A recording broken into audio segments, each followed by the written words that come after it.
নমস্কার বন্ধুরা, শুভ সকাল। আশা করি তোমরা সকলে ভালো আছো, সুস্থ আছো। তোমাদের আশীর্বাদে আমরাও ভালো আছি, সুস্থ আছি। চলে এসেছি নতুন একটা ছোট্ট ব্লগ নিয়ে, দেখতে থাকুন। আশা করি তোমাদের সকলকে ভালো লাগবে ব্লগটা। দেখেন আজকে সারাদিনে কি কি করব তোমাদের সঙ্গে শেয়ার করছি আমি।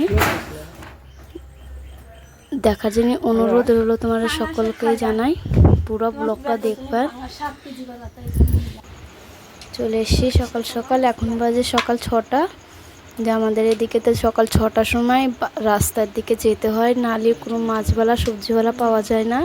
6টার আর 7টার দিকে গেলে সব মাছওয়ালারা চলে যায়। তো আজকে দেখেন বড় একটা পাঙাশ পেয়েছিলাম, তো ওন থেকে 500 মতন নিয়ে এসেছি মাছটা। তো এদিকে খয়রা মাছটা নিয়ে এসেছি, ওটাতে চচ্চড়ি করবো আজকে। মাছটা ভালো লাগে চচ্চড়ি করলে, তো এই জন্য আমি 2 রকমের মাছ নিয়ে চলে এসেছি। এখন বানিয়ে নিচ্ছি মাছ কটা। এখন যেহেতু না বানিয়ে রাখি, একটু পরে যেহেতু বানাতে নিই কালি নরম হয়ে যাবে মাছগুলো, সেদিনই এখনই একটু সকাল সকালই বানিয়ে নিচ্ছি। আনার সঙ্গে সঙ্গেই বাসি কামগুলো সারা হয়ে গেছে আমার সব কিছু। তো আমাদের এদিকে তো জানোই বন্ধু, কয়দিন ধরে খুবই বৃষ্টি হচ্ছে। বৃষ্টির দিনে কিছু করে শান্তি পাওয়া যাচ্ছে না। আজকেও সকাল থেকে মেঘই লেগেই আছে, একবার মেঘ লাগছে একবার রোদ বেরোচ্ছে, ঠিক নেই। তো এখন তো সকালে তো একটু ভালো লাগছে, তো দেখি ওই দিক করে সাইডে তো মেঘ লেগে আছে। তো দেখেন সকালে ছোট ছোট মাছগুলো বানিয়ে নিচ্ছি। তোমার শ্বশুরমশাই নাইকা, যে তোমার শ্বশুরমশাই থাকতো এদিকে, কালি মাছটা আমার শ্বশুরমশাই বানিয়ে দিত। তো এদিকে মাছটা বানানো হয়ে গেছে, আমাদের চা মা খাওয়া হয়ে গেছে। তোমার দাদাভাইয়ের শরীরটা ভালো নেই, তো 2 দিন ধরে কাজে যেতে পারে না। তো দেখো এদিকে চন্দ্রা খিজি করছিল ঘুরতে যাবে বলে, তো ওর দাদুর সঙ্গে রাস্তায় যাবে বলে আমি এদিকে ওকে ক্লিপগুলো দেখাচ্ছে, মামাকে ক্লিপ লাগিয়ে দাও। তো ক্লিপটা আমি কিনে নিয়ে এসেছিলাম কালকে বিকালে, তো ওই ক্লিপটাই লাগাচ্ছি। তো ক্লিপটা মনে অত ভালো না লাগছে না, তাও ওরকম করেই লাগিয়ে দিলাম 4টা। তো টিপ মিপ লাগিয়ে দিয়েছি। তো এখন ওই চলে যাবে রাস্তায়, খেলা করবে ওর দাদুর সঙ্গে, দোকানে যাবে। তো দেখো আমি ওকে রেডি করে দিচ্ছি, কত খুশি হয়ে গেছে। ওর বাবাকে ডাকছে শুধু, তোর বাবার শরীরটা তো ভালো নেই, সেজন্য ওর বাবা যাচ্ছে না।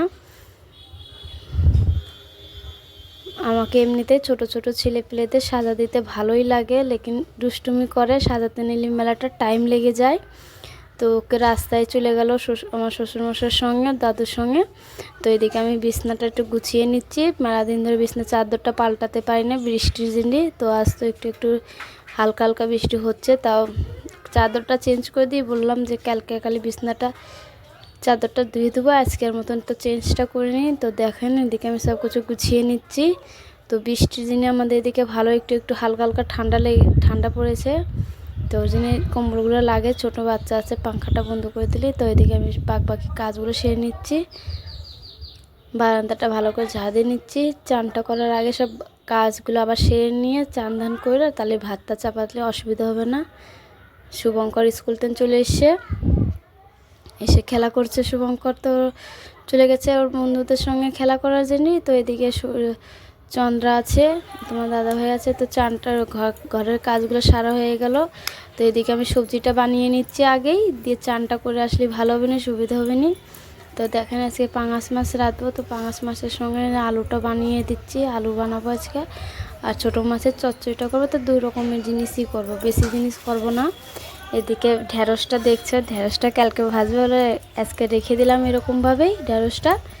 আজকে ঢ্যাঁড়সের তো আর কোনো কাজ করব না। তো এদিকে আমার মাছের ঝোলের আলুটা বানানো হয়ে গেছে। এদিকে চচ্চড়ির যিনি মাছের আলুটা বানিয়ে নিচ্ছি, ছোটো মাছের যিনি। তো এর ভিতরে অল্প টোকা বেগুন দেবো। দেখেন এইভাবে আলুটা বানিয়ে নিলে ভালো হয়। তো আমি এইভাবে আলুটা বানাবো, আর এইভাবেই বেগুনটা দেবো। তো অর্ধেক বেগুনটা ভাজবো নি, আর অর্ধেকটা চচ্চড়ির জন্য রেখে দেবো নি, ভালো হবে নি। তো চন্দ্রা তো মাছটা খেতে পারে না, ওই বেগুন টেগুন ভেজে দিলে ওটা দিয়ে খেয়ে নেয়। তো বেশি ওই ভাত তো খায় না, অল্প ওই ভাতটাও মেলাক্ষণ ঘুরে ঘুরে ভাতটা খাওয়াতে হয়। দুধ বেশি খাওয়াতে পারি না, দুধ তো দেখলেই কান্না শুরু করে দেয়। তাও ছোটো মানুষ তো, মেলাটা টাইম লাগে ওকে দুধটা খাওয়াতে লাগে। দেখেন তোমাদের সাথে গল্প করতে করতে এদিকে আমার কাজগুলোও হয়ে গেছে সবগুলো প্রায়। তো এখন শুধু রান্নাটাই বাকি আছে। তো এদিকে আমার চান টান করে পূজাটা সেরে নিয়েছি, দিয়ে চলে এসেছি রান্নার ঘরে রাঁধতে। তো আজকে সকালে বাড়ি আছে বলে জলদি জলদি রান্নাটা কিনবো। এখন বাজে বেলা 11টা। তো আমি এদিকে রান্নাটা করে নিচ্ছি। তেলটা গরম হয়ে গেছে, এদিকে আমি মাছটা আগে ভেজে নিচ্ছি ভালো করে।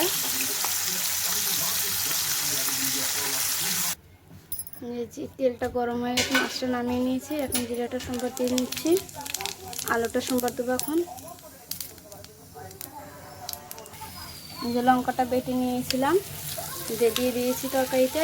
দেখেন আলুটা কি সুন্দরভাবে ভাজা হয়ে গেল। আলু লঙ্কাটা দেওয়ার পরে হলুদ নুনটা দিয়ে দিয়েছি।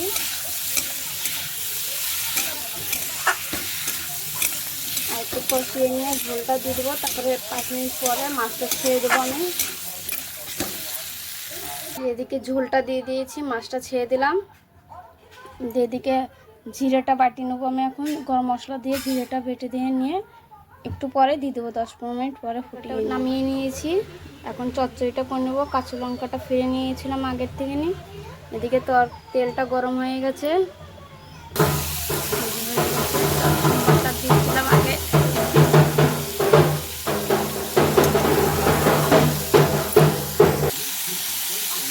আলুটা আমার ভালো করে আঁচানো হয়ে গেছে, ভাজা ভাজা হয়ে গেছে আলুটা ভালো করে।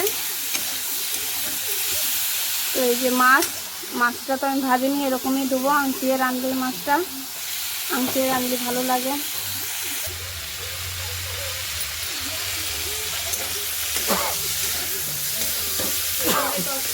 এরকম করে আঁচিয়ে নেবো, দিয়ে দেবো।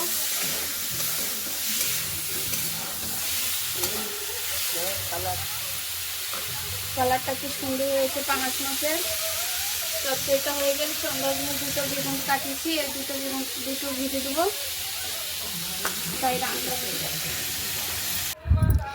এদিকে আমার সব কাজগুলো সারা হয়ে গেছে। অল্প কটা বাসন ছিল, এই বাসন কটা মেজে নেবো এখন। বাসন কটা মাজা হয়ে গেলে সম্পূর্ণ কাজ শেষ। দেখেন এখন আমি বাসন কটা মেজে নিচ্ছি। বেশি বাসন নেই, অল্প কটাই বাসন আছে। তো বাসন কটা মাজা করার পরে বাকি কাজগুলো সেরে নিয়েছি।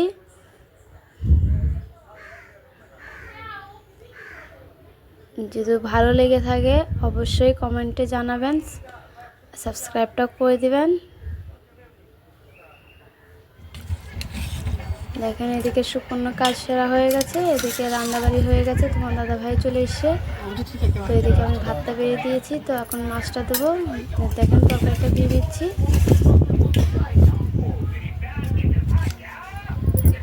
ভালো লাগলে অবশ্যই কমেন্টে জানাবেন, সাবস্ক্রাইবটা করে দিবেন। কালকে আবার ছোট্ট নিয়ে ব্লগ